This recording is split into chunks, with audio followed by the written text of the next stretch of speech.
All right, good afternoon. Standing with me today is our police chief, Darren Schilbaum, our fire chief, Rod Smith, and we have leadership from the ATF and FBI alongside me. Atlanta is the cradle of the civil rights movement and holds a significant place in history for nonviolent protest. And I strongly support standing against injustice and the right to protest. What we've been seeing lately is not a protest for equality, but a way to vandalize our communities. These continuous acts are not about advocating for equality. They are about vandalism and about destruction. And this destruction is happening in Atlanta and around the metro Atlanta region. Pretty soon we're going to show you images from Henry County, to Fayette County, to other places in the area. We witness these individuals continuously exploit the construction of the Atlanta Public Safety Training Center as a way to commit acts of violence against whether that be a youth center, whether that be a hospital that's adjacent to a small college, whether that's affordable housing developments, or our fire equipment, police equipment, motorcycles, as well as against horse stables. These acts of violence see no prejudice towards any facility. This violence is happening throughout the metro region and even at small business locations. They do not want Atlanta to have safety. They do not want metro Atlanta to have safety. They do not care about peace or about our communities. And these acts of destruction must end. They must stop. These are not MLK versions of peaceful, nonviolent protest. To the contrary, these are arsons, vandals, they are destructive, and they have committed violence against the people of Atlanta and the metro Atlanta region. There have been almost or just beyond 24 acts of arson or vandalism. And I'm grateful to our law enforcement partners for being there in the need to respond. These individuals have vandalized construction equipment that folks were going to go to work that morning. When those individuals can't work, they can't feed their families. These individuals have caused over $10 million worth of construction damage and property damage across the metro Atlanta area. And that's to equipment that is belonging to private organizations and companies. On and on, this act of violence must cease. And one instance, if you think about the crane incident that happened a few weeks back, these individuals, some of them climbed up on a crane some 100+ feet in the air, and then they needed APD and AFRD. They needed our fire rescue department and our police department to get them down while they were protesting our fire rescue department and police department. The irony here can't be missed. And then individuals later on will go on to commit more acts of violence throughout our metro Atlanta region. Well, here's the news flash. The training center is well on its way during this construction cycle. We will continue to construct the Atlanta Public Safety Training Center, and we will complete it during this year. We are well on our way. Construction is happening each and every day. We're moving forward as planned, and we're not allowing the distractions to stop us, to deter us from creating a nation-leading 21st century public safety training center for firefighters, EMS, for police, and for the community to enjoy. They're learning anti-bias training, de-escalation techniques, proportionality, even how to deal with mental health challenges, as well as our public works department gets to train out there, our parks and recreation. All of the equipment operators for the city of Atlanta will learn how to drive and be safe on our training course. All of these things are happening because we need them. The city of Atlanta has all these, the training centers that we currently have are condemned. The fire training facility, condemned. The police training facility, condemned. So new fire recruits, new police officers, and veteran officers have to receive ongoing training so that we can keep this city safe and to keep the people of this city safe. So I say to you once again, to the community members of the city of Atlanta and throughout the region, that these individuals are not peaceful protesters. They are violent actors having arson, vandalism, destruction as their main set of acts. These are not peaceful protesters, and I want the community to be well aware of what we're dealing with. And so now I will turn it over to Chief Shearbaum to talk more about specific acts of violence against the people of Atlanta. Thank you, Mr. Mayor. Good morning, everyone. Always want to thank members of the media for being here. You're taking vital information back to your viewers, your listeners, and your readers, and thank you for getting good information out of this issue. Mayor, I want to thank you for your leadership, making sure we are a safe city, that all functions of city government are being working to protect every neighborhood right here in Atlanta, Georgia. We are joined by our partners today from the FBI. I want to thank Assistant Special Agent in Charge Peter Ellis for being here, for the work of the FBI, the tireless work of the ATF, and for Bo Kalatka for being here and the work that you've been doing to keep our city safe and keeping this project moving forward. Fire Chief Smith, your arson team has been phenomenal, and the arson teams from across the region and chiefs of police and sheriffs across North Georgia that is working to hold this group at bay and make sure this city is safe because we have the proper training facilities to work on. And to the men and women of the Atlanta Police Department, you've been targeted at your work sites, you've been exposed to danger, you've been targeted at your private residences because you care about Atlanta and you're working very hard to keep Atlanta safe. And I will let you know that your work is not going unnoticed. Your sacrifice to keep the city safe, build a training center while you yourself is targeted, shows me that you are the men and women of the caliber that we want protecting our city. You each have reported on a group of anarchists that are working very hard to make sure the Public Safety Training Center is not built. And they're doing that by acts of violence and arson across the region, and they're doing it in new and unique ways. One of those most recently was targeting our mounted patrol. They took credit just most recently on April the 6th and said, yes, they were the ones that went into a Atlanta police facility, cut the fence, and while they were able to lure one horse out, the other horses remained inside the facility. But that one horse out could have easily been in the roadway when a citizen of this city was driving to work, going to some place to check on a loved one. Maybe they needed to be at a hospital to fill the shift when a horse of this department was in the street, causing imminent danger to them, and could have taken out a vital asset that we use to keep this city safe. Those horses are in our parks, as the mayor will tell you, every weekend, during the week, keeping all of our parks safe so Atlanta can enjoy them. Those horses are protecting the Pride Parade. Those horses are protecting the Peachtree Road Race, are deployed across this city, keeping this city the vibrant, diverse city that it is. And this is what a group of anarchists chose to target: horses. But you know what else was very telling in that post when they took credit for this? They're asking other individuals to do the exact same thing, to join them in an effort to identify what police facilities are vulnerable and to become creative in attacking them and degrading the ability of this city, of this department to protect the city. Because they're in an effort not only just to degrade the city's safety in the future, they're trying to degrade the city's safety now by going after our public safety infrastructure. Arrests are being made. We have arrested individuals last year for starting fires in South Carolina. We arrested individuals last year for setting a police car on fire right here on Peachtree Street.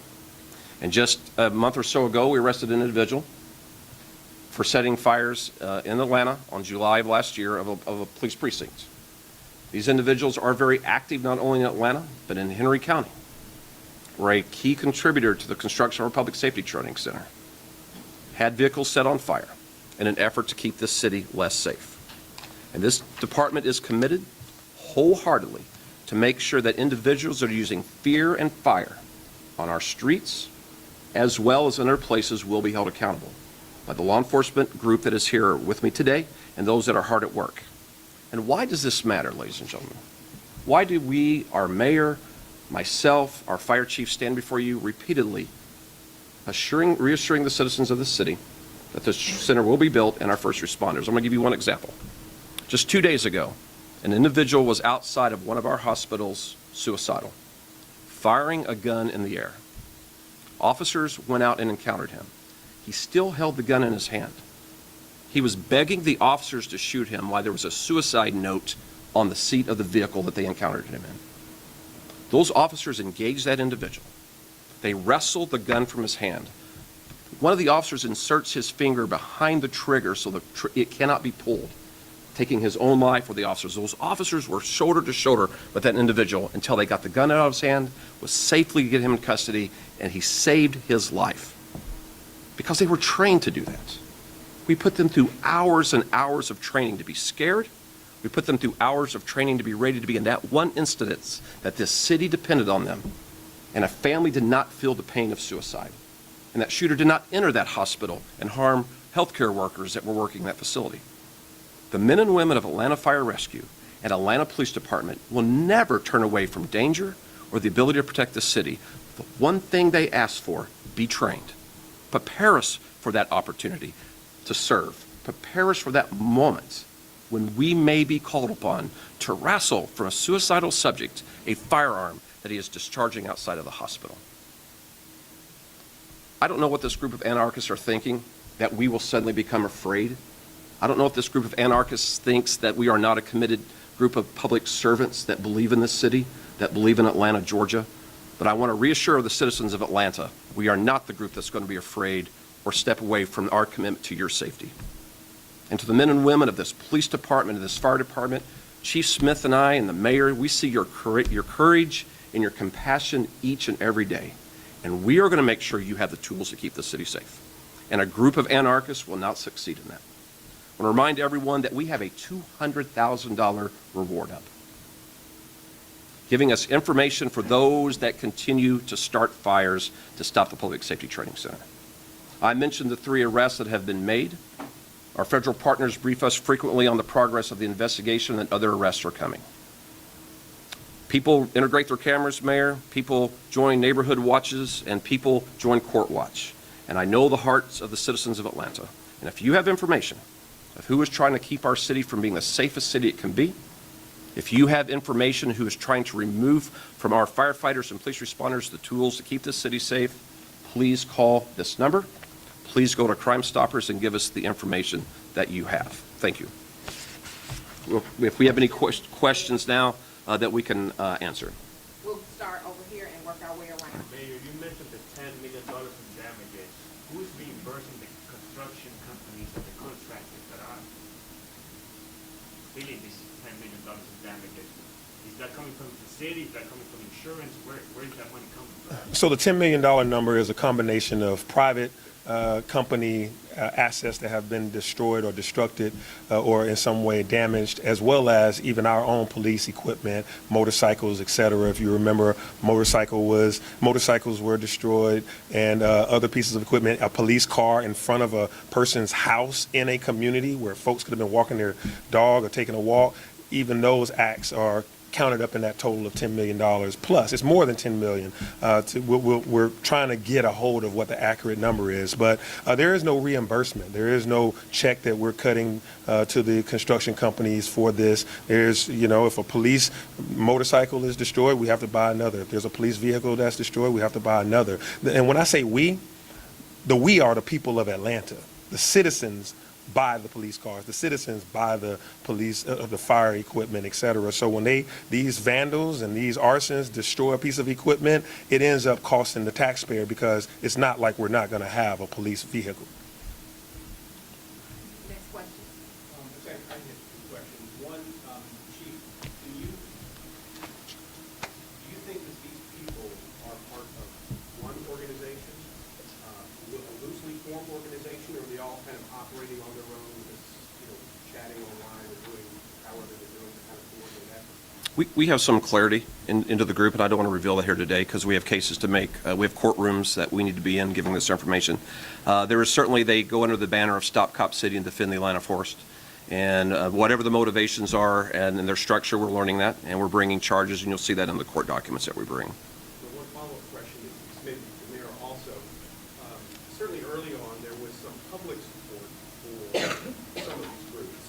Can you talk about that and how this has not just been trying to get the individuals who are committing these crimes, but also try to win back some hearts and minds of some people and maybe convince them? Yeah, the good news about being the mayor of Atlanta, being born and raised here and being duly elected about 3 times, I can tell you that these are not the people that the community supports. The community supports individuals that are looking out for their best interests. The community supports individuals that are building up youth centers, not folks that are arsoning or vandalizing youth centers. The community supports individuals who are building hospitals and not individuals that are tearing down hospitals or attempting to vandalize a church in our community or vandalize people's homes or property or businesses. So while there may seem like someone has told us that there's some community support, the community support is not for vandalism, it's not for destruction, it's not for arson, it's not for police cars being burned up in their neighborhood or for horses being let out of stables. This is anarchism, this is arson, and we have laws on the books for that the community supports. Next question. I've got a question that might be a little sort of philosophical. These protesters keep saying that they don't see property damage as equivalent to what they see as bad policing across the country. And they're sort of trying to send a message. Is there any way to reason with them, or how do you respond to? I don't even know if it's fair to say that's just a false equivalency, but I don't think they see it that way. Is there a way to reason with that? Yeah, our conversation today isn't to try to reason with the unreasonable. Our conversation today is try to make sure that the people of Atlanta and the region are aware that there are no victimless crimes. These are not victimless crimes. When you burn up a vehicle, or you burn up, or you set fire to a hospital construction site, that has a victim to it. Immediately, the victim is the construction operator. They can't work that day. That the project delays, and then added costs come about because of that. The victim is also the individuals that are needing care in that hospital facility or that youth center where they tried to do a Molotov cocktail and destroy it, or the community that now lives in fear of these individuals' acts of vandalism or destruction. There are no victimless crimes. All of us are the victims of an arson or an attack on a piece of equipment. While the equipment may not be in human form, the residual effects and how it affects us monetarily and emotionally, we are the victims.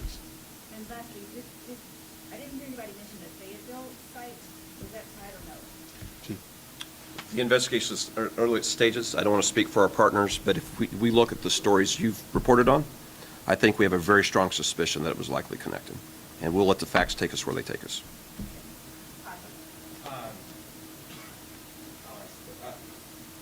I assume you guys are still currently protecting the Public Safety Training Center, the future site as you guys construct it. Do you have a cost figure of how much money you guys have spent protecting that site while construction is going on? Do not have, we don't put a price tag on the safety of Atlantans. We're going to do whatever we're going to do to keep the city safe, whether it's in one of our 245 neighborhoods or it's a Public Safety Training Center site. And so I don't have a dollar amount for you, but it will be sufficient to the level that we can reassure the citizens it will be built and be used for good. And then a follow-up, in terms of, you guys are saying that the protests are obviously, or what they're doing is way over the top with the vandalism and destruction. What would you recommend they do to voice their displeasure for the construction? I don't know who wants to handle that. I mean, what would you tell people right now? What would you rather see them do to tell you that they don't think you guys should build? Yeah, so that's a great question, Tyler. I will say that there are individuals that have voiced their concerns directly with us. We've had meetings. People have actually added their input so that we can improve what happens at the site. Remember, there have been 2 distinctive groups. We have the citizen group that are neighbors around the site. They provide input, and they still meet monthly or quarterly. All of their recommendations we have added to the site. And then we had the task force that we put together last year of a larger community of about 40 individuals. They provided their input then, and they still have access to us now. So what I say is individuals that want to say, hey, let's do something in addition to this, or here's an idea that I have, or here's some constructive feedback. It's called democracy, and it's called being engaged citizens. And that's why we have all these processes for community input. I've sat in meetings in the mayor's office. I've sat in meetings in communities. Chief Shearbaum has sat in meetings, whether that's in his office or at college campuses, et cetera. There's a meaningful, very productive way to have these conversations. City Council is open to these conversations as well. And there's, we've had conversations with large stakeholders as well as individual singular people. And so I say that to say that the community voice is being received on an ongoing frequency, not only what the site looks like, but what goes in on the site. How are we going to do the training? What community access will we have? Things like parks, things like, how we even situated the site. Remember, it was going to be the access was on Key Road, now it's on Constitution.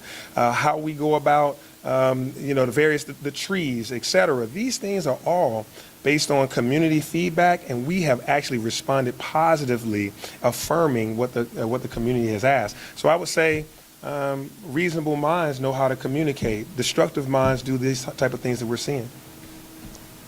You mentioned the $10 million in damage. Are any of these companies trying to back out of this project because they've become targets of these attacks? That's the great thing about having a partnership and being communicative with these organizations. They are firmly still with us. They are out there at the site right now. They are constantly doing their best to continue this construction, and they are committed to seeing this through. They're not trying to back out. We are steady building each and every day. We're vertical. You'll see, we can give you more highlights of where we are in the construction process. No, they're not backing out. They're not backing down. Remember, these individuals have plenty of work that they're doing all across the region.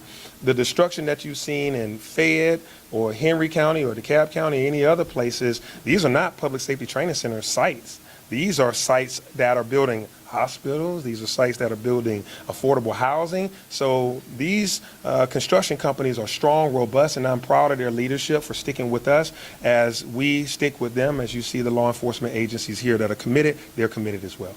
You mentioned the project is moving along. How far, percentage-wise, is it towards completion? Do you have more of a time frame on when it might open? I don't have the exact percentage because I'm not out there right now to give you where the percentage exactly is, but we're moving very fast, and you'll see by the end of this year we'll be cutting a ribbon. You'll be able to come out and enjoy that with us. I don't know exactly what percentage we are right now, but I know that individuals are out there working, and they, to their credit, move very fast, and they're doing it and there's been a whole lot of inspections as required for a complex site, and each time we meet the expectations of the inspecting body. So Until thank you. December? Yeah. AJC, and then we'll end with, and then we'll have Sure, one more Bob, question. you guys have talked about the different arson attacks, the estimated $10 million in damage.